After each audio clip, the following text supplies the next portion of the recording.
जो ब्रज 84 कोस की यात्रा में आए और कामवन की धरा पर पांव रखे, जिस कामना से वो आया है उसकी कामना पूर्ण करो। शिव जी कामेश्वर महादेव के रूप में उस कामवन के अंदर ब्रज धरा पर विराजमान हो गए। ब्रज धरा विराजित। बोल कामेश्वर महादेव की। शिव विराजमान। ये जो संवाद है शिव महापुराण का, ये बड़ा बड़ा विचित्र संवाद।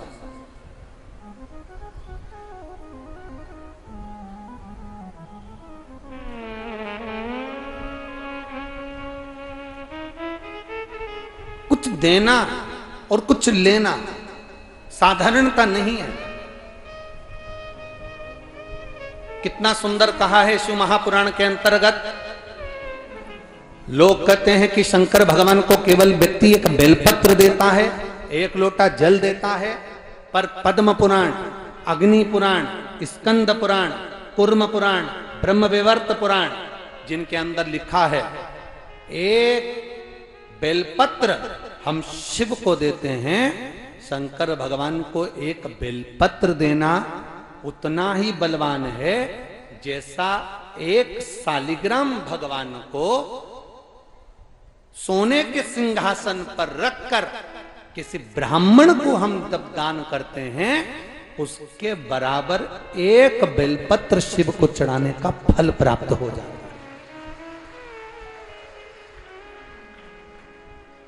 उसके बराबर का फल हमको केवल एक बेलपत्र से प्राप्त हो जाता है। भगवान एक बेलपत्र से प्राप्त हो जाता है।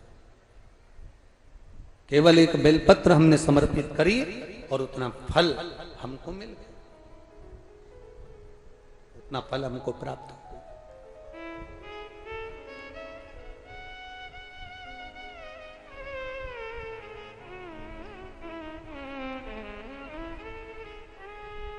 मेरी जीजियों और मेरे जितने ब्रज के जीजाउन बैठे हैं, सबसे निवेदन करूंगा, कभी भी मौका मिल जाए आपकी जिंदगी में और आप कभी किसी शिवालय के अंदर, किसी शंकर मंदिर में, किसी शिव मंदिर के अंदर आप जब जाएं, भगवान शंकर के मंदिर में आप जब प्रवेश करें,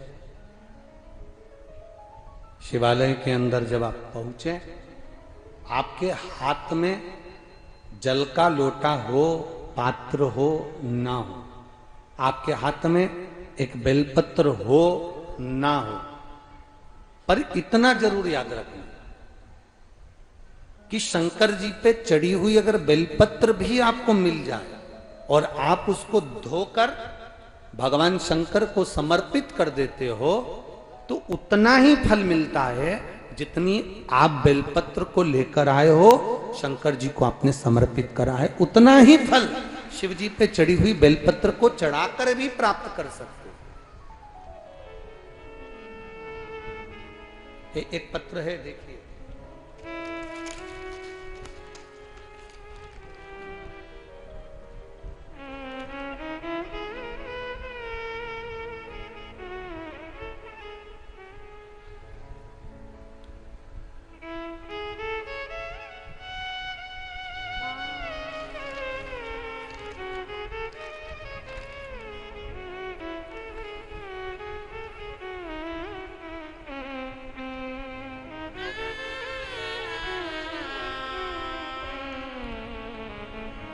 गुरुजी, मेरा परिवार लॉकडाउन 2020 से आपकी कथा श्रवण कर रहा है। इसमें नाम देखो, कई नाम आएगा। मैं दिल्ली शास्त्री पार्क, जमुना पार्क परिवार सहित आई हूं। गुरुदेव, 2005 में विवाह हुआ, संतान की प्राप्ति नहीं हुई। डॉक्टरों का इलाज करवाया 2005 से, पर कोई संतान की प्राप्ति नहीं हुई। लोग हमारी हंसी करते थे, आड़ा टेढ़ा कहते थे, बांझ तक संबोधन कर देते थे। डॉक्टरों के अनुसार मेरे गर्भ में टीवी का रोग भी हो गया था। उन्होंने मुझे गर्भ में टीवी का रोग बता दिया था, जिसका इलाज भी चला। संतान कभी नहीं होगी, ये डॉक्टरों ने कहा था। तभी हमने 2020 तक इलाज करवाया, उसके बाद हमने दवाइयां बंद कर दी। 2021 में हमने डॉक्टर से फिर कोई दवाई नहीं ली और सारी दवाइयां लेना बंद कर दी। मैंने 2022 को पशुपतिनाथ का व्रत किया, 3 महीना इंतजार किया, कोई सफलता नहीं मिली गुरुदेव। आप हमेशा व्यासपीठ से कहते हो कि पशुपति व्रत करने वाले को 3 महीने में फल मिलता है, पर गुरुदेव मैंने 2022 में पशुपतिनाथ का व्रत किया, सफलता नहीं मिली। मैं 3 महीने इंतजार करती रही। तब मेरा आस और विश्वास दोनों टूट गया। तभी मेरी भाभी ने मुझसे कहा, दीदी मेरे गर्भ में बच्चा है और डॉक्टर ने मेरे गर्भ में जो बच्चा है वो मुझे 2 बच्चे बताएं, आप ले लेना उसमें से एक बच्चा। परंतु दूसरी बार जब सोनोग्राफी करी गई तो गर्भ में एक ही बच्चा था, जो मेरी भाभी ने मुझसे कह दिया था, जीजी अब मैंने मुंह से बोल दिया है तो मैं आपको दे दूंगी। भाभी ने संतान देने का नियम लिया और प्रण किया कि मैं तुम्हें दे दूंगी, और भाभी ने अपनी संतान मुझे दे दी। पर गुरुदेव लड़ाई तो इस बात की थी कि पशुपति व्रत मैंने करा था तो मेरा गर्भ क्यों नहीं ठहरा। तब मेरा बड़ा दुख मेरे हृदय में आया।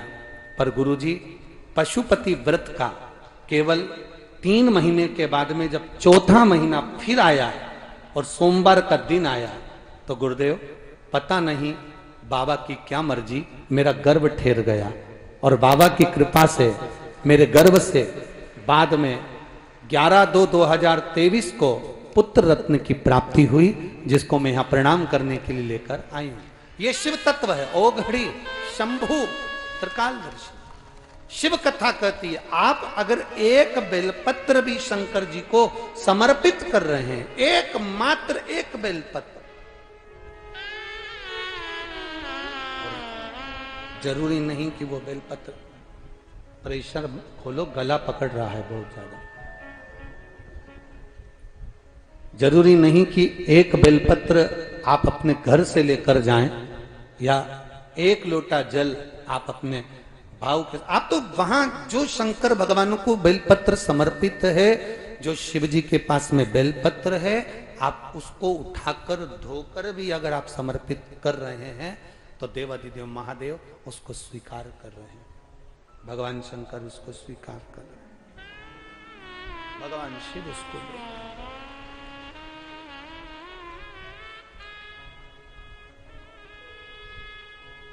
बस निर्मल मन सो मोही, आपका मन, आपका भाव, आपका हृदय जितना शुद्ध होगा, जितना निर्मल होगा, जितना श्रेष्ठ होगा, भगवान को मिलने में उतनी देरी नहीं होगी, वो तुरंत मिल जाएगा। महाराज एक बात आप लोगों से कहना चाहेंगे, ब्रज की धरा पर भाग्य बताने वाले ढेर मिलेंगे तुमको। कोई तोता लेकर बैठा रहेगा तो तोता भाग्य बता देगा, किसी किसी मेले में तो गधा भी भाग्य बता देता है। देखा है आप लोगों ने कि नहीं देखा? अरे बोलो तो जम के। तो वो गधा भी जाकर खड़ा हो जाता है तो भाग्य बता देता है, तोता भी भाग्य बता देता है। कहीं कहीं ढेर मिलेंगे जो 24 घंटे तुम्हारा भाग्य बता देंगे। परशु महापुराण की कथा कहती है, भाग्य बताने वाले बताएंगे, और जो भाग्य में होना है वो तुम्हारे सामने तो कोई बताए चाहे ना बताए, तुम्हारे सामने तो वो आएगा ही, जो तुम्हारे भाग्य में लिखा हुआ होगा। पर इतना जरूर है, भाग्य बताने वाले ढेर मिल सकते हैं, पर भाग्य बनाने वाला तो केवल एक देवाधिदेव महादेव, केवल एक शिव के सिवा, भगवान शंकर के सिवा कोई भाग्य बनाने वाला नहीं हो सकता। शंकर के सिवा भाग्य बनाने वाला दुनिया में कोई नहीं हो सकता। केवल अगर होगा तो मेरा देव अधिदेव महादेव ही होगा, मेरा शिव ही होगा, केवल शिव। क्या देगा क्या ना देगा ये उसके ऊपर निर्भर करता है। देखा, सृष्टि की रचना भगवान ब्रह्मा जी के कहे और शिव जी ने कहकर सृष्टि की रचना करी, हृदय से दक्ष को प्रकट किया। माता प्रसूति और दक्ष का मंगल विवाह हुआ।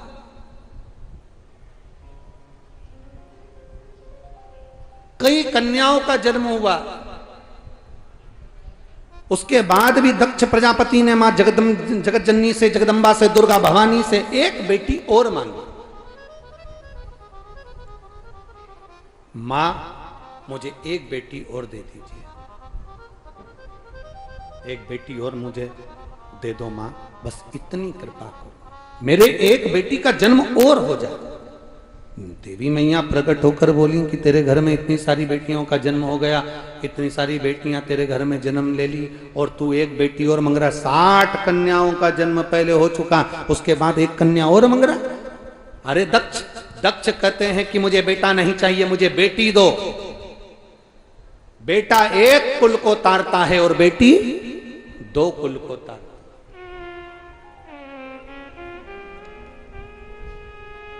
बेटी 2 कुल को तारती है, पर दुख कब होता है? एक पिता, एक मां कब रोती है?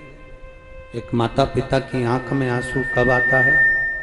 एक माता पिता के नैनों में जल कब आता है? कब रोते हैं माता पिता?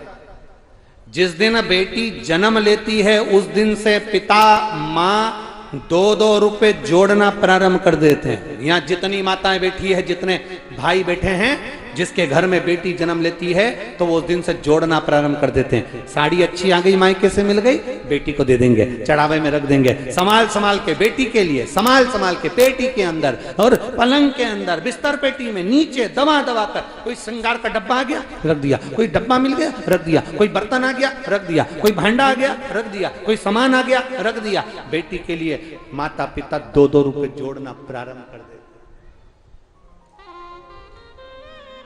2-2 रुपए माता पिता जोड़ते हैं, जोड़ कर एकत्रित करते हैं, 2-2 रुपए इकट्ठा करना प्रारंभ कर देते हैं। और जब 2-2 रुपए माता पिता जोड़ते हैं और मालूम पड़े बेटी किसी दूसरे के साथ बिना बताए जाकर विवाह कर लेती है, तो बेटी कभी खुश मत होना इस बात के लिए कि मैंने जिसको चाहा मैंने उससे शादी कर ली, मैंने विवाह कर लिया, मैंने शादी कर ली।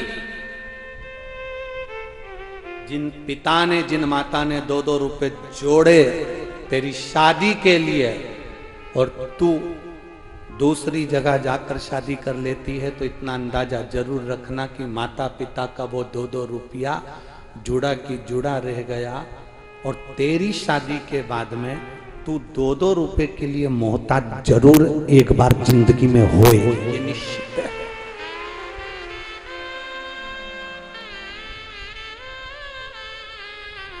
शिव महापुराण की कथा कहती है,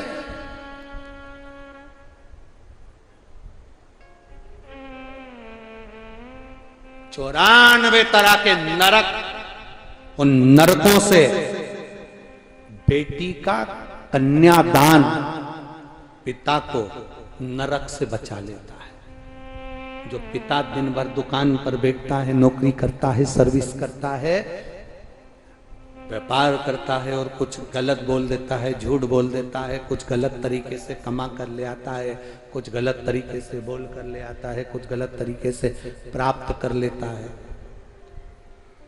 जब वो अपनी बेटी का हाथ पीला करता है, जब बेटी का कन्यादान करता है, कन्यादान का जब संकल्प करता है पिता, अपनी पत्नी के साथ बैठकर बेटी का हाथ पीला करता है, कन्यादान करता है। पिता अपनी दुकान पर बैठकर नौकरी में, सर्विस में, व्यापार में, व्यवसाय में कितना भी छल करा हो, बेईमानी करा हो, कपट करा हो, झूठ बोला हो, पिता ने अपने बच्चों को परवरिश करने के लिए कितना भी झूठ बोला होता है, पर जब बेटी का कन्यादान बाप करता है, जब कन्यादान का संकल्प छूटता है, हाथ में से पिता का जल छूटता है, उस समय पर कन्यादान करते समय, बेटी का कन्यादान करते समय बाप सारे नरकों से मुक्त हो जाता है और पिता नरक नहीं भोगता है। पिता नरक नहीं भोगता। बेटी का कन्यादान करने वाला बाप कभी नरक में नहीं जाता। अब ये बेटियों पर निर्भर है कि आप अपने पिता को कन्यादान का मौका दे रहे हो कि ना दे रहे हो। ये बेटियों पर निर्भर है कि आप अपने पिता को कन्यादान करने का मौका दोगी कि नहीं दोगी। हमारा निवेदन इस व्यासपीठ के माध्यम से, ब्रज की इस धरा से, ब्रज की इस भूमि से, ब्रज की इस रज से है,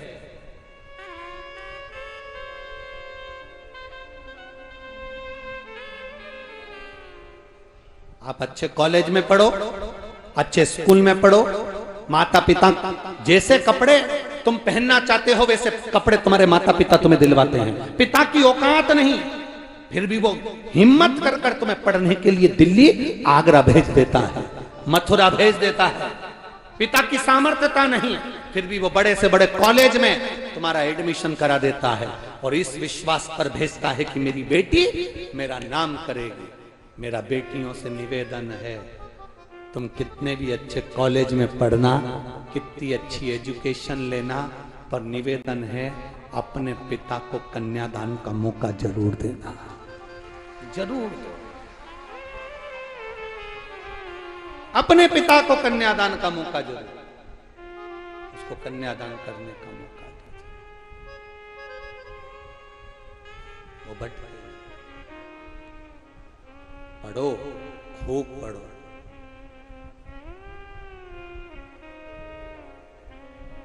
भगवान शंकर की बेटी अशोक सुंदरी,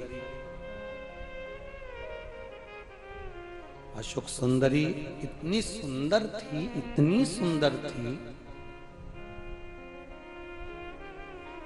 कि उसको पाने के लिए बहुत बहुत एक हुंड नाम का दैत्य, कोई असुर, कोई राक्षस, कोई देव अशोक सुंदरी को पाना चाहता था। पर भगवान देवाधिदेव महादेव की पुत्री अशोक सुंदरी इतनी सुंदर, इतनी सुंदर, मां जगतजननी जगदम्बा ने जिसको प्रकट करा हो, माता पार्वती जी ने जिसको प्रकट करा हो, वो साधारण कैसे हो सकती है। तब राजा नहुष की कथा वर्णन करती है। राजा नहुष का संबंध आया भोलेनाथ जी के यहाँ कि साहब आपकी बेटी अशोक सुंदरी का विवाह चाहिए, उसका मंगल हस्त कमल चाहिए।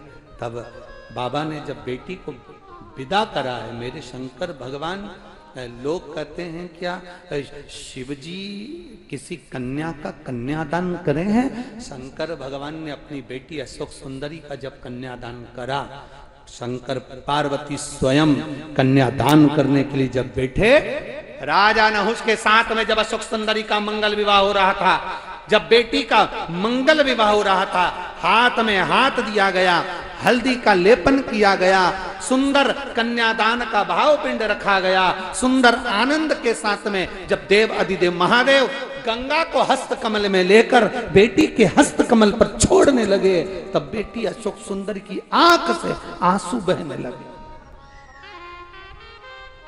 बेटी की आंख से अश्रु बह रहा है।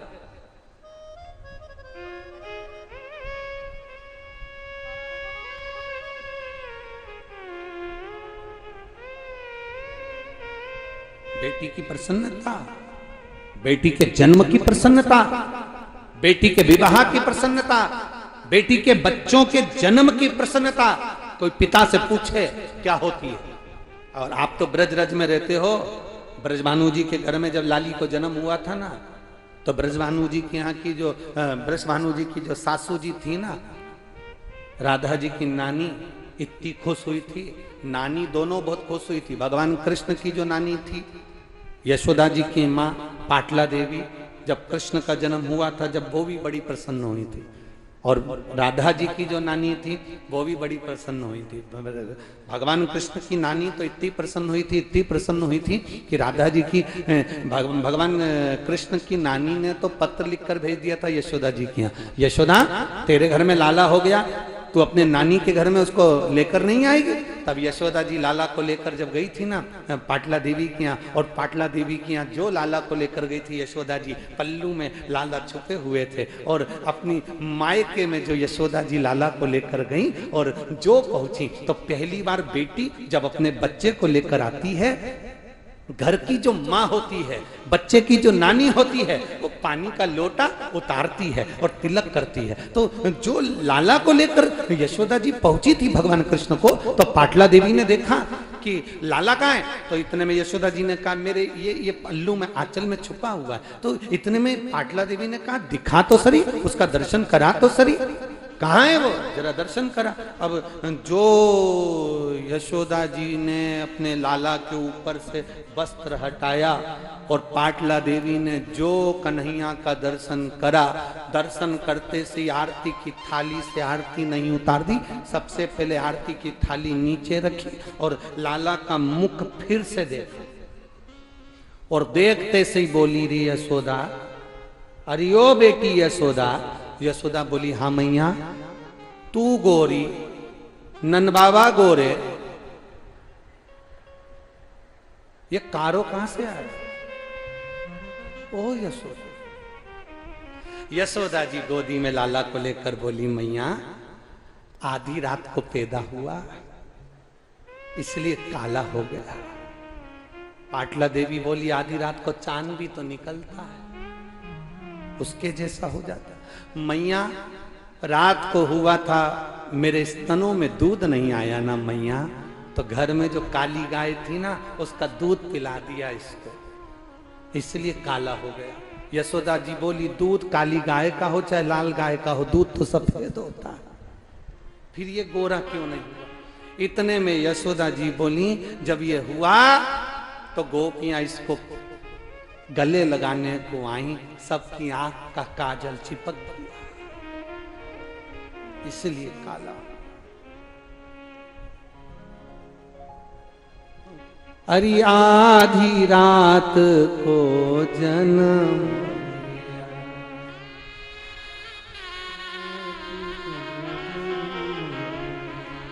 इसने काली गाय का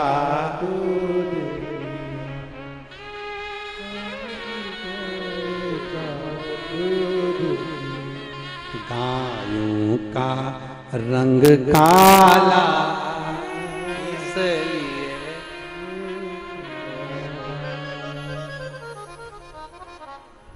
यशोदा जी की मैया पाटला देवी बोली आप तो तूने इसको काला काजल लग गया तो नहलाया नहीं? यशोदा जी बोली खूब नहलाया पर आज तक गोरा नहीं हुआ। इतने में पाटला देवी बोली तू हट, अब नानी को दे। और जो नानी ने हाथ में लिया, नानी सुबेरे से उठती, लहंगा करती ऊंचा, पांव करती लंबा और कन्हैया को पटक लेती उल्टा। कितनी नानी बैठी है यहाँ? जितनी भी नानी बैठी है जरा हाथ तो उठाओ। तुमने अपने नाती की मालिश करी कि नहीं करी? अरे बोलो तो दोनों हाथ हिलाकर बताओ जरा, सही है? कैसे करी? लहंगा करा उल्टा ऊंचा और ऊंचा करके छोरे को पटका पांव में। सिर किधर? बोलो बोलो, बच्चे का सिर किधर रहता है? घुटने के पास कि पांव के पास? पांव के पास सिर, और पांव किधर? नानी की छाती के पास। और मैया ने लव, घी और तेल जो घिसना चालू करा, यशोदा जी बोली मैया जरा धीरे, मैया जरा धीरे। यशोदा जी जैसे ही बार बार बोली धीरे धीरे, इतने में तो पाटला देवी को गुस्सा आ गया, हमने तो कोई बच्चे पैदा ही नहीं करे, ले तू धर ले। धीरे धीरे धीरे, चुप बैठ, यहां से जाएगा तो एकदम गोरा होकर जाएगा, घिसे जाए, घिसे जाए। इतने में भगवान कृष्ण मन में सोचे और यो नानी नीचे से ऊपर तलक काला, जैतून के तेल से कुछ नहीं होने वाला। ये तो कंपनी का प्रोडक्ट है, कहां से गड़बड़, कौन सा तेल घिसोगे? ओ नानी, अरे नीचे से ऊपर तक काला, तेल से तेरे कुछ नहीं होने वाला। क्या होगा? क्या होगा?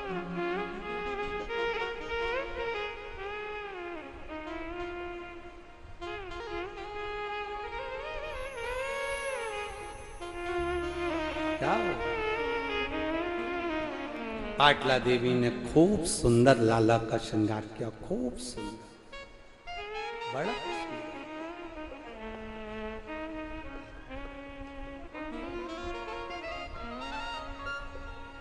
बहुत सुंदर श्रृंगार।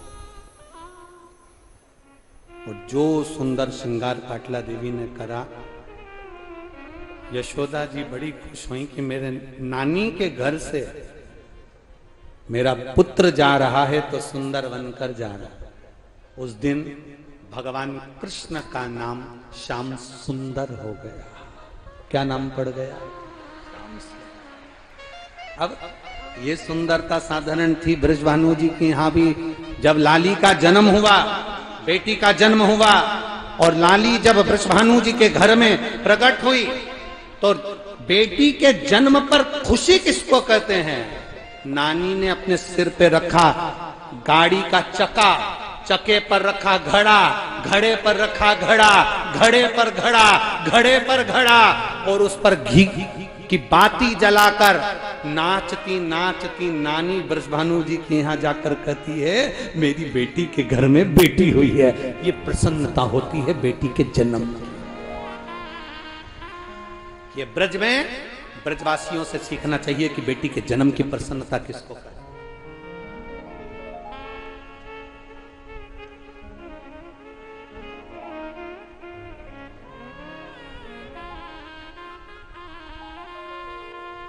उसकी प्रसन्नता क्या है, ये वहां से सीखे।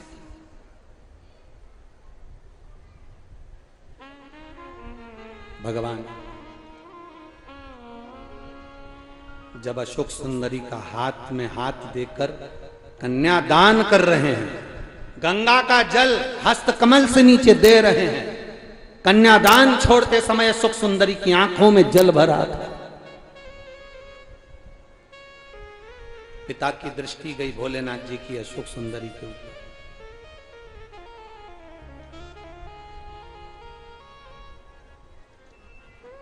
शादी की पूरी तैयारी पिता करता है, दहेज की पूरी तैयारी पिता करता है, सोना चांदी हीरा पन्ना सब पिता देता है, गाड़ी बंगला सब पिता देता है, पर बेटी की विदाई पिता नहीं देख पाता है। पिता नहीं देख पाता।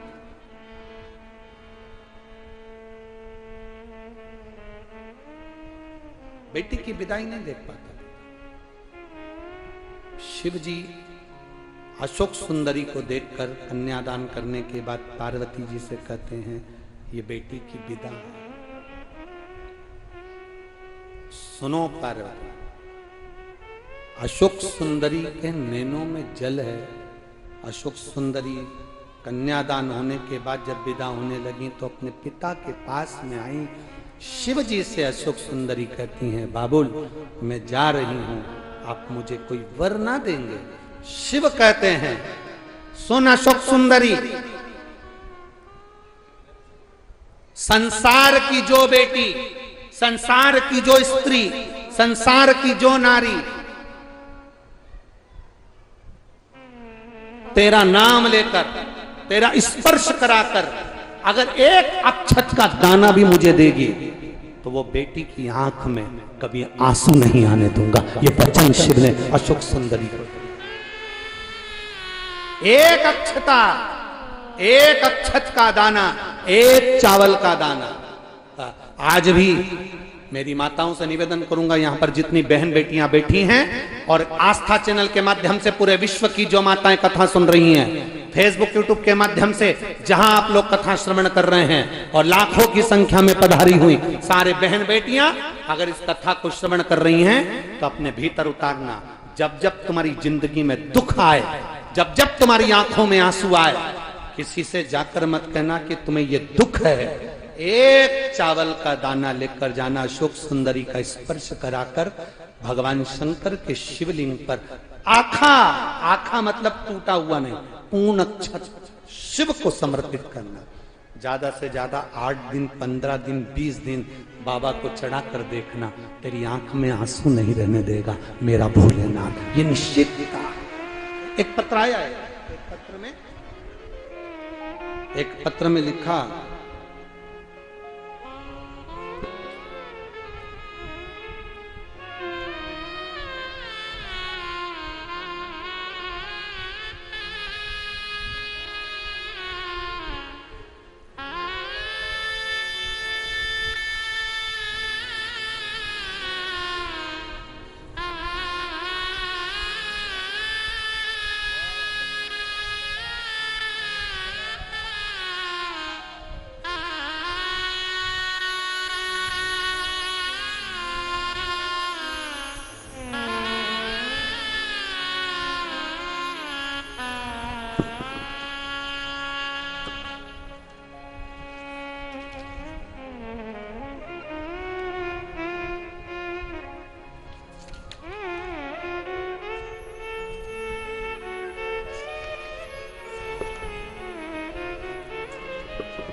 मैं अर्चना श्रीवास्तव, पत्नी श्री आलोक श्रीवास्तव, अंबेडकर कॉलोनी, भोलेपुर, फतेहगढ़, फरुखाबाद की रहने वाली हूँ। कहीं बैठी हो तो हाथ हिला सकती हैं।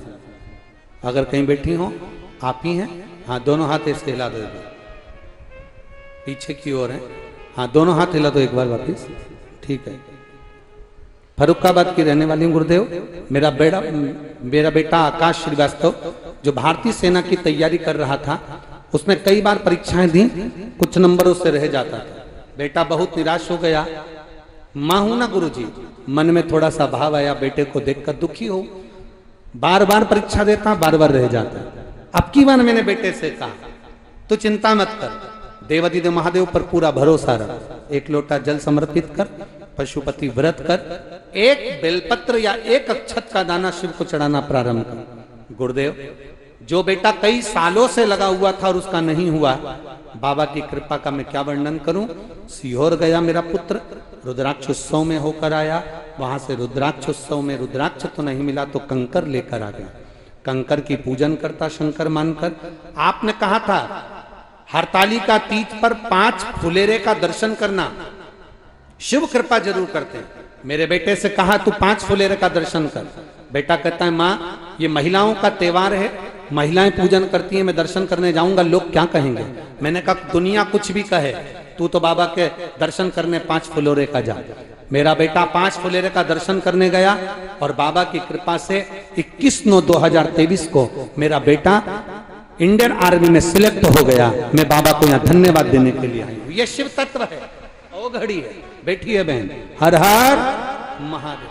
शिव तत्व, आपका जितना भरोसा, जितनी दृढ़ता, जितना विश्वास आपका पक्का होगा, मेरे महादेव को मिलने में देरी नहीं, मेरे शंभू को मिलने में देरी नहीं। और तेरी कृपा बिना न हिले एक भी लेते हैं श्वास, तेरी कृपा से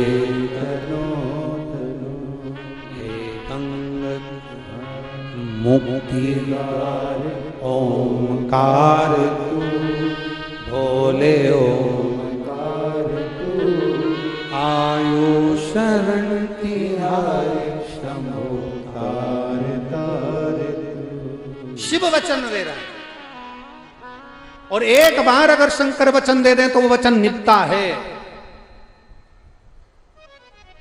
ये अदालत, ये थाने, ये सब अब हुए। पहले के समय में बुजुर्ग माताएं अगर बैठी हो तो उनको मालूम होगा, ना पंचायत थी, ना थाने थे, ना अदालत थी। अगर कोई बात होती थी, शंकर जी के मंदिर में ले जाकर गंगा जली उड़वा देते थे, बोल तूने ऐसा करा कि नहीं करा। शिव के मंदिर में गंगा जली उड़वाते थे, क्योंकि शंकर के मंदिर में, शिव के ओटले पर, शंकर के सामने, शिव महापुराण में, शंकर की साक्षी में अगर मुख से एक बार भी झूठ निकल जाता है तो व्यक्ति को मरते समय मुख में गंगा जल नहीं आता, उसको तड़प तड़प कर मरना पड़ता। झूठा ना बोलो, झूठ ना बोलो। हम तो यहाँ पर भी आप लोगों से बड़े आप कहोगे सीवर वाले गुरुजी ऐसा बोलते हैं, हम स्पष्ट कहते हैं बिल्कुल सत्यता। यहाँ पर बहुत सारे लोग आते हैं, कोई पेप्सी बांटेगा, कोई पानी की बोतल बांटेगा, कोई बिस्कुट का पुड़ा बांटेगा। बोलो री जी सही है कि गलत है? जम के तो बोलो, सही है। कोई कुछ बांटेगा, कोई कुछ बांटेगा। शिव महापुराण की कथा है, पंडाल में बैठकर अगर आपने एक व्यक्ति से एक बिस्कुट का पुड़ा ले लिया और उसने पूछा आपको मिल चुका है, आपको सत्य बोलना चाहिए। हाँ साहब मेरे को आपने दे दिया है। दूसरा लोग नहीं साहब आप दूसरे को दे दो, सत्यता पर चलता है। शिव पुराण, शिव का धाम, शंकर का मंदिर, शंकर की चौखट, शिव का द्वार झूठ बोलने के लिए नहीं। ब्रह्मा जी ने एक बार झूठ बोला था और उनका सिर कट गया था। कर्मनाशा नदी प्रकट हो गई थी, बड़ का पेड़ बन गया था, केवल असत्य बोलने पर।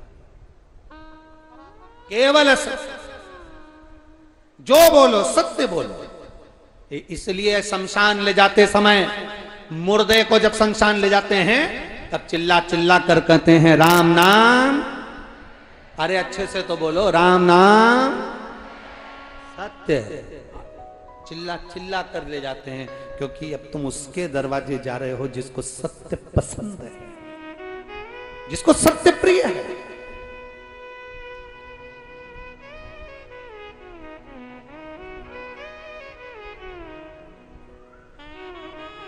हम इस बात में जजमान परिवार श्री सुभाष चंद्र जी अग्रवाल जी को और उनके बेटे सौरभ जी अग्रवाल जी को धन्यवाद देंगे। इस मामले में दोनों को, श्री सुभाष चंद्र अग्रवाल जी को भी धन्यवाद देंगे और उनके पुत्र श्री सौरभ जी अग्रवाल जी को भी धन्यवाद देंगे।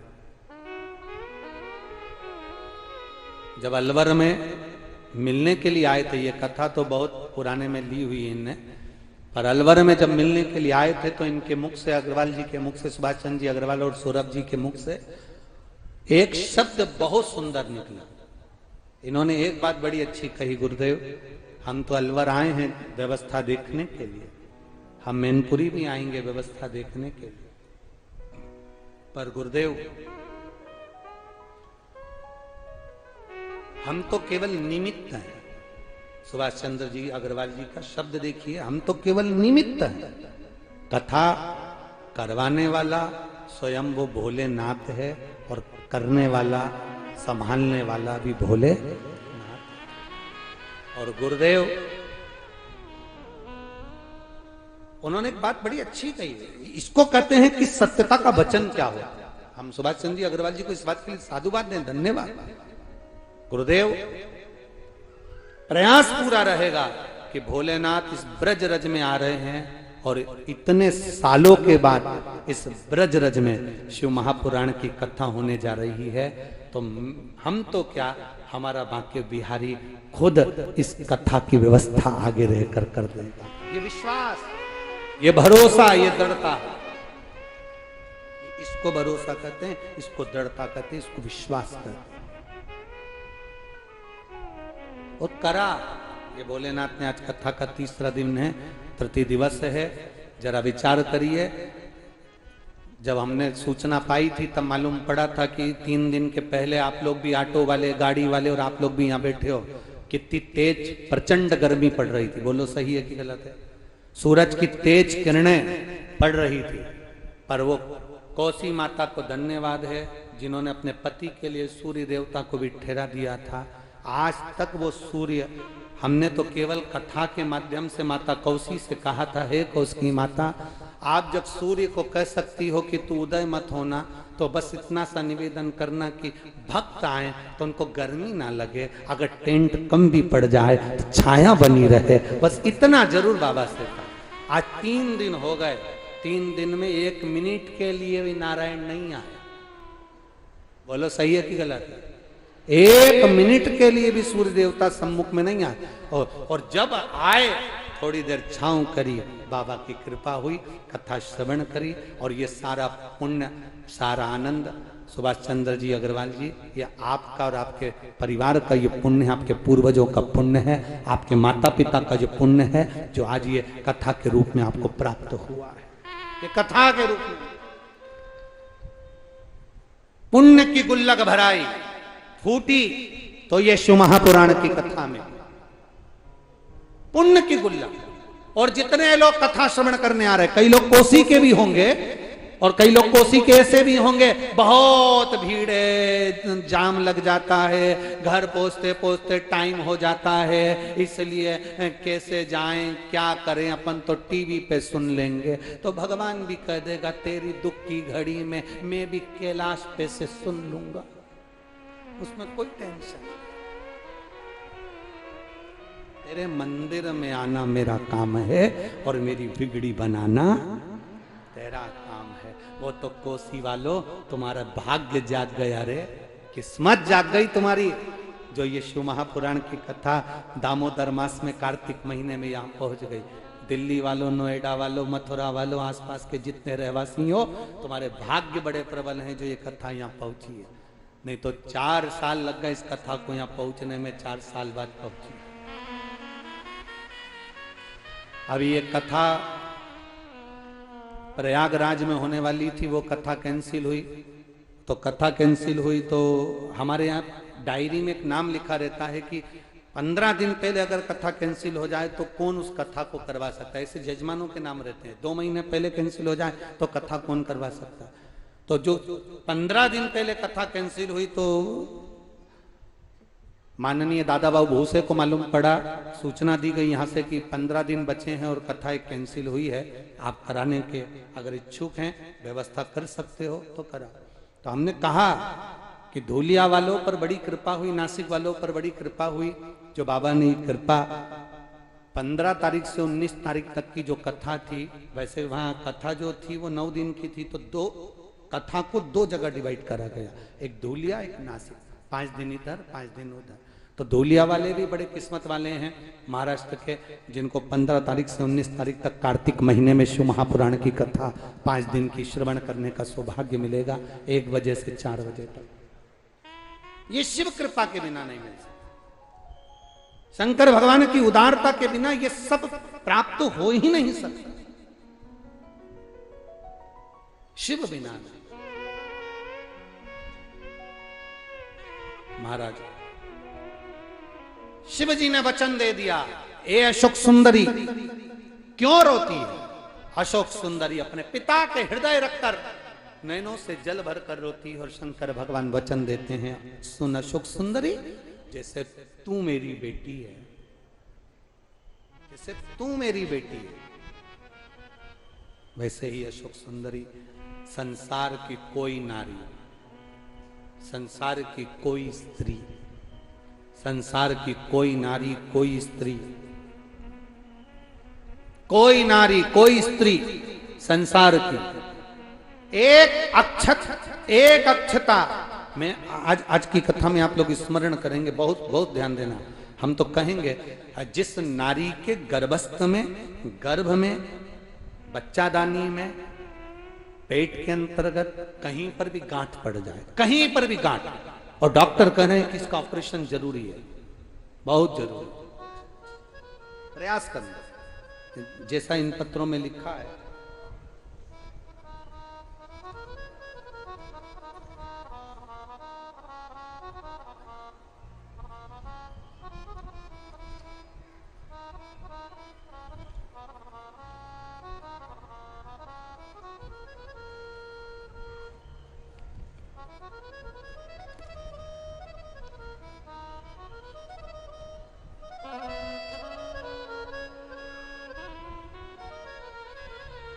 विजय राधिका, बिहार मथुरा की रहने वाली हूं, संगीता अनुज। कहीं बैठी हो तो हाथ हिला सकती हैं। संगीता अनुज आप ही हैं? दोनों हाथ हिला रहे से। श्री शिवाय नमस्तुभ्यम। मैं संगीता अनुज, विजय राधिका, बिहार मथुरा की रहने वाली हूं गुरुजी। एक लोटे जल बेलपत्र का क्या वर्णन है, मैं खुद इसको महसूस कर सकती हूँ। मेरे कान के पीछे गठान हो गई थी जो कई महीनों से थी, लगातार बढ़ती जा रही थी। डॉक्टरों का इलाज भी करवाया पर उसमें लाभ नहीं मिला। गठान की आकृति बढ़ती चली गई। अब करें तो करें क्या? उसका आखिरी तोड़ था ऑपरेशन और फिर वो जांच के लिए जाना था। पर आंखों में आंसू भर गया। आजकल गठान का नाम सुनो और गांठ का नाम सुनो तो मन में भय हो जाता है कोई बीमारी ना आ जाए। गुरुदेव, तब किसी ने कहा कि एक बेलपत्र शिव जी को चढ़ाकर उसको खाना प्रारंभ करो। शंकर भगवान को घर से पानी ले जाकर चढ़ाओ और उसका आचमन करो। मैंने वही करना प्रारंभ करा और गुरुदेव, बाबा की कृपा क्या होती है इस पत्र के माध्यम से सबको कहना चाहूंगी। आज मेरे कान के पीछे की जो गठान थी वो पूरी तरह से गल चुकी है। मैं बाबा को यहाँ प्रणाम करने आए। अब ठीक है आप? गठान तो नहीं है? हाथ हिला दो एक बार। हर हर महादेव। श्री शिवाय नमस्तुभ्यम। एक पत्र और उन्होंने लगाया है। महाराज जी, मेरा नाम उमा विजय है, मैं रांची झारखंड से हूं। यह आपके परिचित का कोई पत्र है। झारखंड से हूं। गुरुदेव, कृपा का क्या वर्णन करूं। पिछले साल नवंबर के महीने में पता चला कि कैंसर हो गया। महाराज जी, कैंसर तीसरे स्टेज पर था। तीसरे स्टेज का कैंसर। तब पहले कलकत्ता गई, फिर दिसंबर महीने में दिल्ली गई और वहां हालत बहुत खराब हो गई। सारी जांच होने पर 2 महीने निकल गए, हालत और बिगड़ती चली गई। महाराज जी, इस बीच में मुझसे कहा गया कि तुम श्री शिवाय नमस्तुभ्यम का जाप करो, सीहोर का रुद्राक्ष मिले तो उसका पानी पियो। हमने रुद्राक्ष बुलवाया, जल पीना प्रारंभ करा। शिव जी को जल चढ़ाते, पीते, पानी को कैंसर वाले स्थान पर लगाते। बाबा का मैं क्या गुणगान करूं गुरुदेव। इतनी ज्यादा कैंसर की हालत में खराब थी, पर बाबा की कृपा से आज 6 महीने होने जा रहे हैं। अब मैं बिल्कुल, मेरे शरीर में कैंसर दिख नहीं रहा और मैं बिल्कुल ठीक होती चली जा रही हूं। ये शिव तत्व है। आई हैं क्या वो? रांची वाले नहीं आए, उन्होंने उनका फोटो भेजा है। और ये फोटो जब उन्हें कैंसर था उस समय का, आप लोग टीवी के माध्यम से देख सकते हैं। और दूसरा फोटो जब वो पूर्ण तरह से ठीक हो गई उसका। शिव कृपा का वर्णन। हर हर महादेव। बैठिए। शिव तत्व इसी को कहते हैं, औघड़ी तत्व। भगवान शंकर की भक्ति, और वो भी अविरल भक्ति जिसमें आपका विश्वास दृढ़ हो, भरोसा पक्का। शिव जी ने कहा, सुनो अशोक सुंदर, एक अक्षत का दाना फल प्रदान कर देता। समय आया, एक गठान जो गांठ हो जाती है उसको गलने का क्रम की बात रह गई है, उसको कल की कथा में लेंगे। भगवान देवाधिदेव महादेव मंगलानंद के साथ में सती मैया के जाने के बाद पार्वती जी का अवतार और भगवान शिव जी का मंगल पार्वती जी के साथ विवाह हो रहा है। जोरदार ताली बजाएं, शंकर पार्वती पधार रहे हैं। सुंदर आनंद के साथ में माता पार्वती जी शंकर जी के साथ पधारी हैं। यजमान परिवार आरती के लिए सम्मिलित होंगे। पार्वती जी शिव जी के गले में जयमाला पहना रही हैं। जोरदार ताली बजाएं। हर हर। शंकर भगवान पार्वती जी के गले में जयमाला दे रहे हैं। हर हर। यजमान परिवार आरती में सम्मिलित होंगे बड़े भाव के साथ। यहाँ पर कथा में हमारे गोवर्धन नाथ जी के अशोक प्रधान जी, पंडा जी, गिरिराज जी से पधारे हैं। उनसे भी निवेदन है वो भी आरती। धूलिया वालों, महाराष्ट्र के धूलिया में बहुत बहुत साधुवाद है। 15 तारीख से 19 तारीख तक 5 दिवसीय 1 बजे से 4 बजे तक कथा रहेगी। धूलिया में पहले भी एक तारीख दी हुई थी, 24 से 30 जनवरी 2025। घनश्याम जी अग्रवाल ने तारीख ली हुई है, वो तारीख भी पक्की है, जो 2025 में भी वो कथा होगी। धूलिया वालों का भाग्य है जो 2 बार कथा उनको प्राप्त हुई है। हर हर।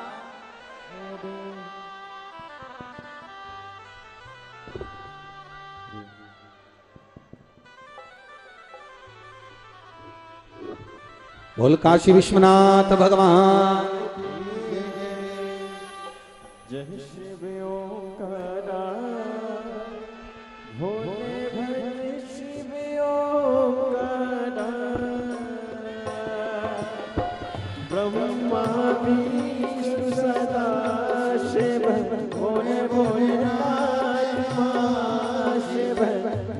अर्धांगी दादा ओम हर हर हर महादेव। एकानन चतुरानन पंचानन राजे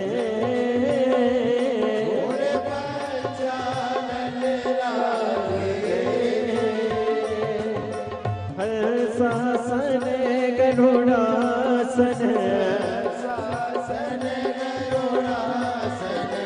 रसवाहन साजे ओम हर महादेव। दो भुज चार चतुर भुज 10 फुट अति सोहे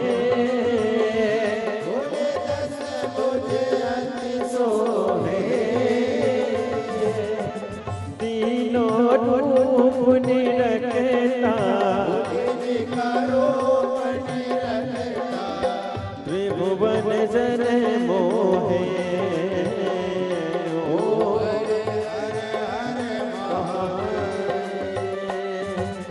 अक्षमाला वनमाला मुंडमाला दादी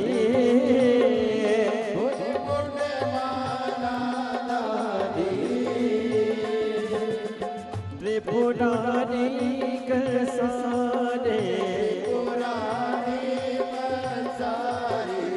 करमाला धारी ओ हर हर महादेव।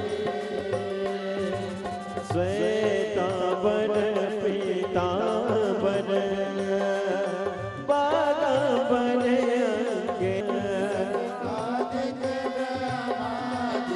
भूतादिक संगे ओ हर महादेव। कर के मद कमंडल चक्रित सुंदरता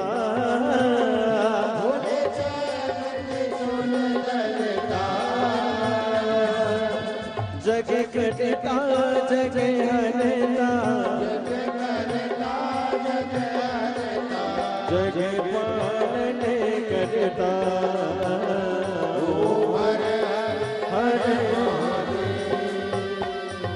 ब्रह्मा विष्णु सदा शिव जानति अभी बेकार